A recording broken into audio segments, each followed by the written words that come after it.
Hartford Marathon is coming up this Saturday. Jimmy's getting ready to run. So Maggie Downey is going to instruct him with some tips to prevent injury, whether you're a seasoned runner or maybe just starting out like myself. But this is... I wouldn't call myself a runner, though. So actually, I mean, not Taylor. You're an athlete. I'm a speed walker. But Maggie, this is a situation where there's probably lots of people that have never run for long periods of time, and there is a way to prep your body so you don't have any issues during or after the fact. So how can we help out? Yes. Well, I do hope people have been training for this. Hopefully. Although, when I ran the Hartford, I didn't train for it. What? That's not a good move. Okay, so don't follow her advice in this instance. Everywhere else.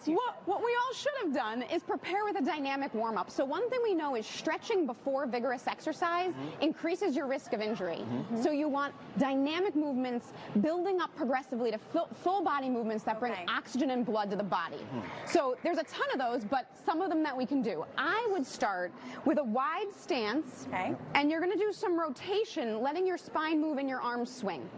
Because the spine actually moves with us when we're running, right? Right. Then I'd step that up a bit. I'd do a staggered stance, one foot in front of the other, and you're going to do a rotation but add a punch to that. Oh, wow. Now you're warming up the shoulders too, right? Because we're pumping those arms, so the shoulders need a warm up. Then you're going to start with high knees, and you can progressively increase that to high knees where you're lifting your feet off the ground. Since I'm in heels, heels aren't great for that. From there, we'd go to something that's going to get everything. Jumping jack. Right? So arms, legs, everything moving. Or you can do a modified jumping jack. Love the modified. And by then, everything should be warmed up. But then you get in that line, right? And you wait for the opening ceremonies and the hundreds of other people before you. So while you're waiting, keep bouncing.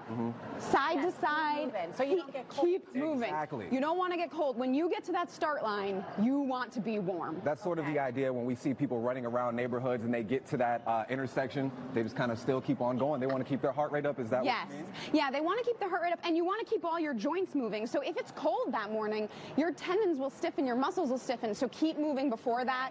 Take deep breaths. Lots of exhales will help you warm up from the inside out while you're waiting. Yeah, also in through your nose, out through your mouth. My uncle taught me that one. You want to saturate your bloodstream with lots of oxygen to help, and of course, hydrate. Keep everything going. So hydration is really helpful. Actually, those are good for like tips while you're running. If you get a stitch somewhere or a cramp, that's time to stop at a water station, try the Gatorade, a chew. You might need electrolytes in addition to water. Another thing to think about while you're running is your glute doing any work for you? So Hartford is a hilly marathon, and at the end, you have to run up Farmington Ave and along the Mark Twain House.